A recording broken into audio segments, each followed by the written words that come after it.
Kocha mpya wa klabu ya Wekundu wa Msimbazi Simba. Kuna makocha wawili nimeona wanahusishwa sana.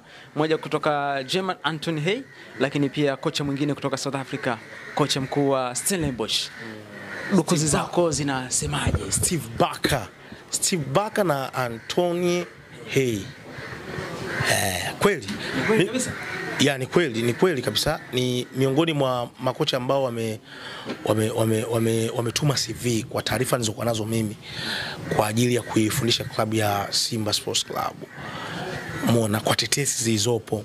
Muona baada ya taarifa kutoka Dimitar Pantev ameondoka, taarifa zilizopo ni kwamba Simba wanatafuta kocha ambaye kwanza anaujua mpira wa Afrika ipasavyo, lakini pili anaweza akawatoa sehemu moja kwenda sehemu nyingine, na kocha ambaye hatosumbua tena kwenye issue ya vigezo, kwa sababu maneno yalikuwa ni mengi sana kwa Dimitar Pantev. Hana vyeti alikuwa navyo, sijui nini vigezo na nini. Umeona, hasa wakaona ili kuondoa hayo maneno ni bora watafute kocha ambaye atakayekuja na kufiti moja kwa moja kwenye kila kitu bila kuleta maneno.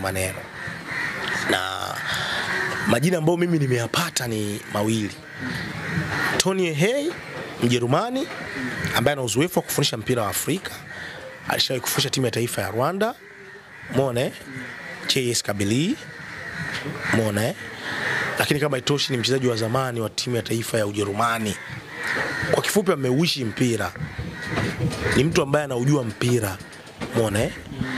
Lakini profile yake ni kubwa kwa sababu kauishi sana mpira. Kashafundisha timu ya taifa ya Myanmar, amefundisha timu nyingi tu. Umeona hapa barani Afrika na zingine kutoka nje ya bara la Afrika. Shaikuwa technical director. Ni mkongwe, ana uzoefu. Umeona, anaujua mpira. Inawezekana sio kocha mkubwa. Unajua walipofika Simba na Yanga, inawezekana watu wengi wakawa wanadanganyika. Kila siku na hapa mifano. Akili na mashabiki wa hizi timu zetu kubwa, kwa mfano kama Simba, wao walipofika wanaamini kwamba wanaweza kashindana na Al Ahly, Mamelodi Sundowns, Yui na timu zingine zote. Lakini ukiangalia uhalisia ni kwamba budget ya klabu ya Simba haionyeshi kwamba wanaweza wakashindana na hizo timu. Na uhalisia upo hivyo. Ila viongozi wanashindwa kuambia nini? Kuambia mashabiki ukweli. Ni kama vile kwenye UEFA Champions League. Kuna daraja ambalo wako Real Madrid, FC Barcelona, wako Bayern Munich, umeona, na zile klabu kubwa. Alafu kuna daraja ambalo wako FC Porto, sijui kina Benfica, kina Club Brugge. Umeona Club Brugge hayupo kwenye daraja la kina FC Porto. Unakuja wakina Arsenal, umeona, unakuja wakina Nandiz, timu za kawaida, kuna Dortmund. Kuna daraja ambalo wapo. Hasa ukiangalia klabu kwa mfano kama hizi Simba na Yanga hazitofautiana na klabu kama vile Borussia Dortmund kwenye UEFA Champions League. Labda nitolee mfano huu. Borussia Dortmund unaona hawagombani mchezaji na Bayern Munich, hawagombani mchezaji labda na FC Barcelona wala sijua kina Manchester United. Hawagombani. Wao ndio wanavilisha hivyo vilabu vikubwa. Sio ndio vizuri. Wao ndio wanavilisha hivyo vilabu vikubwa, Manchester na. Ndio kama ilivyokuwa kwa Simba au Yanga. Kwa vilabu vyetu si vikubwa. Sawa. Kutokana na bajeti yao. Kwa maana ya kwamba wao wanafanya scouting nzuri, kutafuta wachezaji ambao wana uwezo wa kufiti kwenye hizo timu, lakini wakati huo wanashindana. Na ndio maana unakuta kwenye ligi Borussia Dortmund anampa challenge sana Bayern Munich. Umeona? Lakini pia kwenye mashindano labda klabu bingwa Ulaya, UEFA Champions League, unakuta Borussia Dortmund anaenda mpaka finali kuna muda. Sio vizuri. Sio kwa sababu labda wana budget kubwa, wanachukua makocha wakubwa, yani sio hivyo. Ni kwa sababu wanaishi kulingana na bajeti yao, scouting yao. Ndio maana Borussia Dortmund wanaweza wakariski kumpa timu Nuri Sahin, mchezaji wao wa zamani, awafundishe, au wakampa timu labda walimpa timu tuseme na ndi kwa mara ya kwanza mtu kama Jurgen Klopp alikuwa hajulikani, katoka Mainz akapewa tu timu. Sibula vizuri. Wakampa timu mtu kama Thomas Tuchel. wao ndio wakamtengenezea ukubwa, lakini umeona baada ya kuwa mkubwa hakurudi tena Borussia Dortmund. Ameendelea kufundisha vilabu vikubwa na mpaka sasa hivi ni kocha wa timu ya taifa ya England.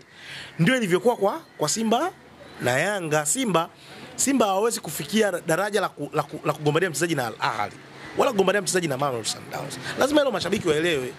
Kwa hiyo hata aina ya makocha ambao wanawachukua Simba, kwa mfano kama Anthony Hey, inawezekana ni kocha mzuri, alishakuwa technical director, lakini sio kocha mkubwa barani Afrika. Ila ukimchukua anaweza akakupa kitu, akakufanya labda ukompiti ukafika robo finali, ndio hiyo CAF Champions League, ukafika labda nusu finali au ukaenda mpaka finali, kama jinsi ambavyo ilivyokuwa kwa Fadlu Davis. Simba unajua ndio wamemtengeneza Fadlu Davis. Yaani Simba ndio wamempa platform Fadlu Davis.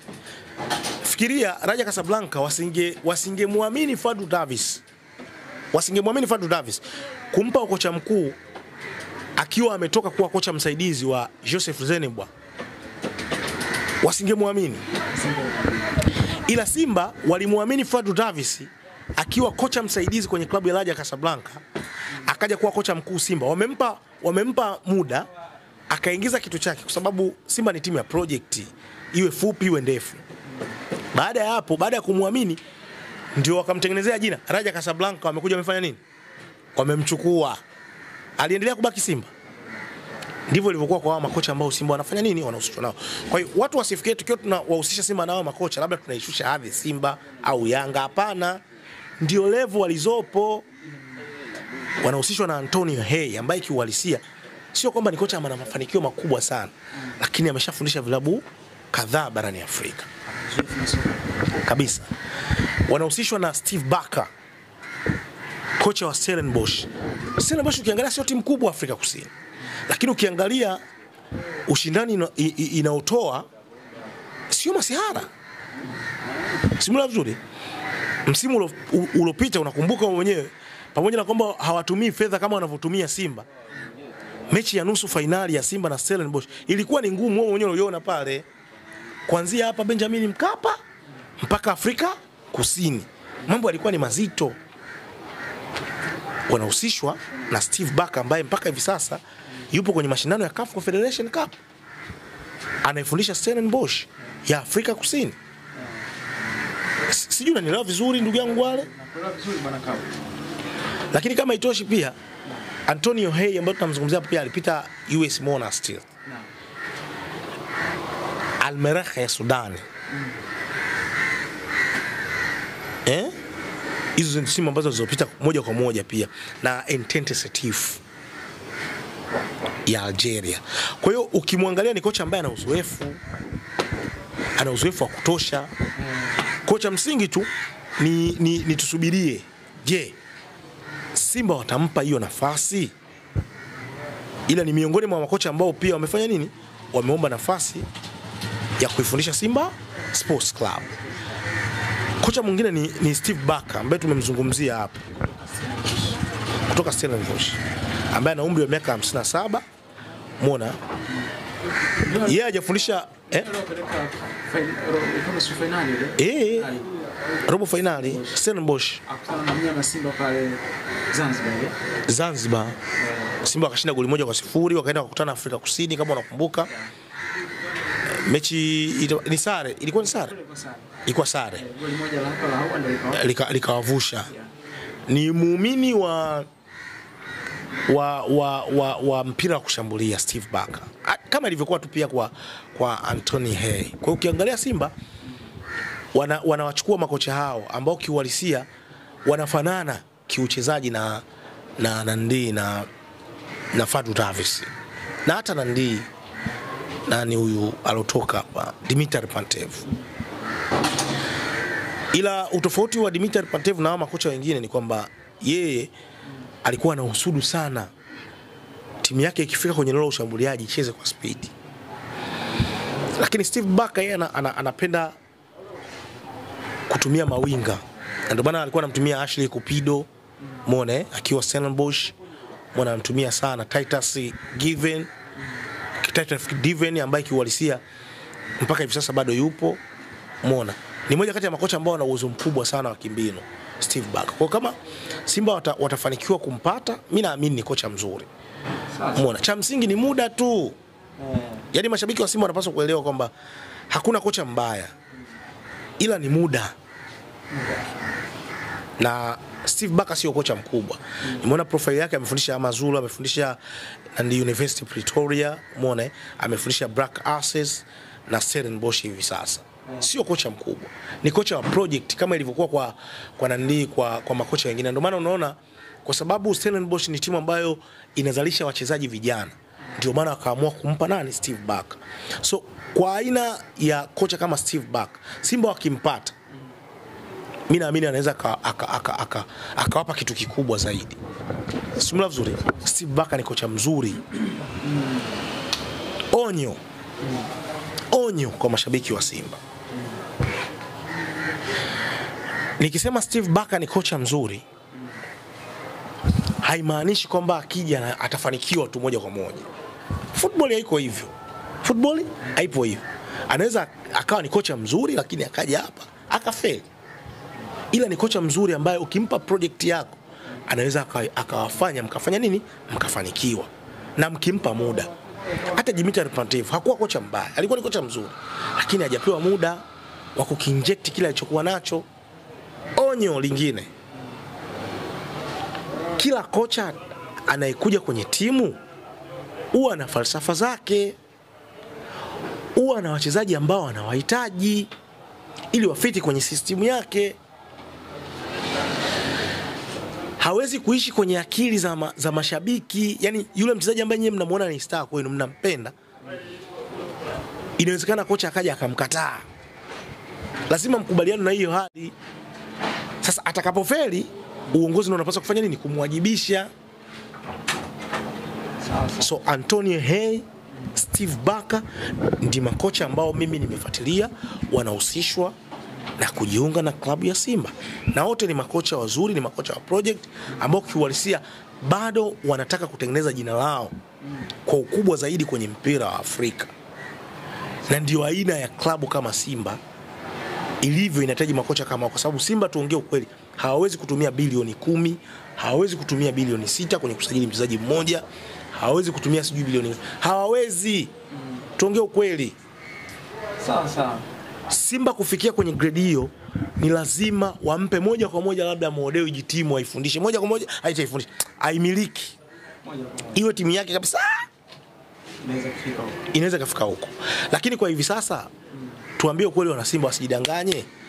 Simba haiwezi kufika kwenye hizo level kwa sababu bajeti yao ni ndogo. Bilioni 29 umo mshahara, usajili unatumia bilioni 6. Bado Simba wanaishi kwa kutumia scout. Ndio maana dirisha dogo unaweza kusajili mchezaji dirisha hili hapa, dirisha dogo, alafu dirisha kubwa akamwacha. Na bado hiyo scouting yenyewe wanayofanya bado sio proper scouting ambayo ni nzuri, inaweza kawapa matokeo chanya. Ndio maana walimsajili Pa Omar Jobe na Fred Michael Copeland, alafu dirisha kubwa lilipofika wote wakawapiga chini. Kwa hiyo huo ndio uhalisia. Bwana, Mzizima Derby, wekundu wa Msimbazi Simba versus Azam Football Club. Vita ni vita kweli kweli. Suleiman Matola, Florent Ibenge. Kubwa. Vita, Mzizima Derby. Tunakwenda kushuhudia vita kubwa kweli kweli. Vita kubwa kweli kweli. Mechi ya mwisho Benjamin Mkapa, nakumbuka ilikuwa ni sare ya goli 2-2. Goli anafunga bwana mdogo yule Zidane Sereri. Umeona, baada ya makosa. Nakumbuka Mohamed Hussein Shabalala Zimbo Junior anachelewa kufika kwenye tukio. Faisal Salum Faitutu Abdallah anaipiga pass, diagonal pass moja nzuri sana. Umeona, anakutana na bwana mdogo Zidane Sereri, ana dribble mara 2 mara 3, anakutana na golikipa Pimpin Kamara, chuma ya pili. Simba hawaamini macho yao, wanapata sare. Mwisho wa siku inakuwa ni karakta dume, tunasema karakta dume kwa Young Africans kwenda kujihakikishia nafasi ya kuchukua ubingwa baada ya mechi ya mwisho na Simba Sports Club. So huwa ni mechi dume. Nataka tuangazie hapa vita ya Matola lakini pia Florent Ibenge. Ibenge ana profile kubwa sana barani Afrika, lakini Matola pia naye amepata uzoefu kutoka kwa makocha wakubwa ndani ya klabu ya wekundu wa Msimbazi Simba. Hii vita itakuwaje? Ni mechi ngumu. Ni mechi ngumu sana. Yaani ni mechi ambayo ukiangalia kwenye makaratasi hivi unaiona Simba Sports Club inaenda kushinda hii mechi. Ukiangalia kwenye makaratasi Simba Sports Club inaenda kushinda. na kwa bahati nzuri Simba kiukweli wamekuwa kiwatawala Azam. Mara kadhaa wamekuwa kukutana nao. Yaani Azam akishinda sana ni sare. Umeona ila inakuwa ni mechi ngumu. Umeona mechi ya kwanza nakumbuka msimu uliopita Simba walishinda goli 2-0. Ilikuwa ni Nandiamani Complex Zanzibar. Simba ilikuwa chini ya Fadlu Davis. So ukiangalia profile ya Florai Benge, namna ambavyo ameingia kwenye kikosi cha Azam, anajaribu kubadilisha mentality za wachezaji wa Azam, kupambana ili kuweza kupata matokeo mazuri, lakini bado kwenye mechi 4 za ligi kuu Tanzania bara Azam FC wameshinda mechi moja tu. Mechi 3 wamesare. Lakini ukiangalia kwa upande wa Simba kwenye mechi 4 Simba wana 100% ya ushindi. Wameshinda mechi zote. Yaani mechi zote consecutive Simba wameshinda. Na kwa bahati nzuri mechi zote hizo Matola na mkono wake kwenye mechi 3. Mbona balaa linapoanzia hapo? Karibia mechi 3 Matola na nini? Ana mkono wake, yani muda mwingi ndo amekuwa akizisimamia, na bahati nzuri mechi zote amekuwa akishinda magoli matatu kwa matatu. So kimbinu anaenda kukutana na kocha ambaye ana uzoefu mkubwa, kaishachukua mataji makubwa, lakini currently Matola anaonekana anafanya vizuri zaidi kwenye kikosi cha Simba kuliko Florai Benge. Hivi sasa anaonekana anafanya vizuri kuliko Florai Benge. Licha ya Florai Benge kuwa na profile kubwa. Profile ya Florai Benge haichezi, ndio kosa kubwa ambalo linaloigharimu Azam FC. Profile ya Florai Benge. Florai Benge ni kocha mkubwa, ana CV kubwa, kafundisha AS Vita, Al Hilal Omdurman, haichezi. Wanaocheza ndani ni Jafet Kitamba la Bola, ambaye kama angekuwa Simba na Yanga hivi sasa tungekuwa tunazungumza mambo mengine. Anakosa sana magoli. Anayecheza ni Faisal Salum Feitoto Abdallah. Anayecheza ni Idi Suleiman Nado, wakina Sadio Kanuti, wakina Imidi Mao Mkapa ndo anacheza. Sasa ile akili ya ushindi ya Florai Benge kuwahamishia wachezaji wa Azam FC ndio kidogo naona kumekuwa kuna shida. Azam wana struggle. Hata mechi ya JKT Tanzania Almanusura wapoteza. Sio vizuri. Na kosa lao kubwa au tuseme udhaifu wao mkubwa ni kama walikuwa nao Simba. Wanatengeneza nafasi nyingi ila kuzitumia hovyo. Hata mechi ya Singida ya mwisho walikuwa wanatengeneza nafasi nyingi kuzitumia hovyo. Lakini kwa Simba ukiangalia upande wa pili angalau wamepata relief ile. Moyo kidogo umerudi baada ya licha ya kutengeneza nafasi nyingi kwenye mechi ya Mbeya City, lakini bado na wenyewe kwenye kutumia nafasi kumekuwa kuna shida. Simba walitengeneza nafasi siku ile kubwa, nilizihesabu zilikuwa nafasi 5 clear chances. Katika nafasi 5 nafasi 3 za wazi walizikosa. Walifika kwenye boxi la Mbeya City, nilihesabu mara 40 kwenye boxi la timu pinzani, mara 40 walifika pale kwenye boxi. Ila walitumia nafasi hizi 3. Simba Sports Club walipiga mashuti 22 kwenye mechi ya Nandi ya Mbeya City. On target. Mashuti yalolenga lango yalikuwa 11. Simba walitumia nafasi hizi. Ni aina ya mechi ambayo Simba alipaswa kumshindilia Mbeya City magoli 7 mpaka 8. Kuna aina ya mechi kama hii ya Azam FC unaweza usipate nafasi kama hizo. Sasa hapa ndo kazi ya Mwalimu Suleiman Matola kuingia kwenye vichwa vya kina Jonathan Soa, kuingia kwenye vichwa vya kina Elim Panzu Kibisawala, waache ubinafsi. Elim Panzu sasa hivi akifika kwenye box anataka apige yeye. Elim Panzu akifika kwenye eneo ambalo anatakiwa atoe pasi anataka apige chenga. Anawafikiria zaidi mashabiki Elim Panzu Kibisawala kuliko kuifikiria timu ya Simba Sports Club. Anapaswa kurelax kuelekea mechi ya Azam, ni mechi ngumu. Kwa mfano mechi ya msimu uliopita alifunga goli kwa sababu alikuwa amerelax, unajua? Alifunga goli kwa sababu alikuwa amerelax, amejiachia. So kwa talent aliyokuwa nayo, kwa namna ambavyo wana Simba wanamwamini, inabidi ashushe hiyo pressure kuelekea mechi ya Azam FC. Kila nafasi itakayopatikana ni dhahabu. Simba hawapaswi kuacha kuitumia, kwa sababu wakishindwa wao kutumia nafasi, Azam wakitumia nafasi, Simba wamepoteza mchezo. Ndivyo ilivyokuwa kwenye mechi zilizopita, mechi ya Petro, mechi ya Stade Malien. Simba wali create a lot of chances. A lot of chances Simba wali create. Lakini hawakuwa clinical enough. Hawakuwa clinical enough, tuongee ukweli. Simba hawakuwa clinical enough. Mwisho wa siku nafasi walizozipoteza, wale Petro wakaenda wakatumia nafasi moja, wakawapiga chuma moja, wakachukua alama 3 muhimu Benjamin Mkapa, Lupaso pale. Lakini kama itosha wameenda Stade Malien kule, fika kwenye boxi mara 30. Hata nafasi moja hawakufunga. Wale madogo wamepiga chuma 2, wao baadaye wanakuja kupata goli moja, wamechukua alama 3, maisha yameendelea. Kwa hiyo hata kwenye mechi ya Azam FC, Simba hawapaswi kurudia kosa walilofanya kwenye mechi zilizopita ngumu. Achana na mechi ya Mbeya City ambayo kwangu mimi ilikuwa ndani ya uwezo wa Simba. Mechi ya Azam FC ni kama mechi ya klabu bingwa ama mechi ya kombe la shirikisho. Ni mechi ngumu ambayo ukipata chance itumie.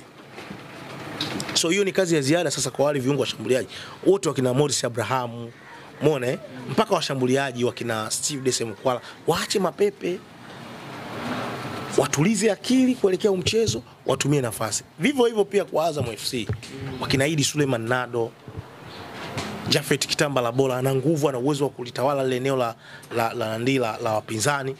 Lakini when it comes kwenye nafasi sasa aweze kufunga goli, kaka ni Kisanga. Juzi kapata nafasi, kampiga chenga yule Amasio Basogi, golikipa wa Singida Black Stars, kapiga chenga mpaka aenda kwenye mstari, mwisho siku upiga mpira ukaenda ukapiga nyavu ndogo huko. Sasa akasema sasa una nafasi ya kukevu hata kidogo, amjifunze wa kina Messi. Messi alikuwa kutana kwenye 1v1 hivi na golikipa Manuel Almunia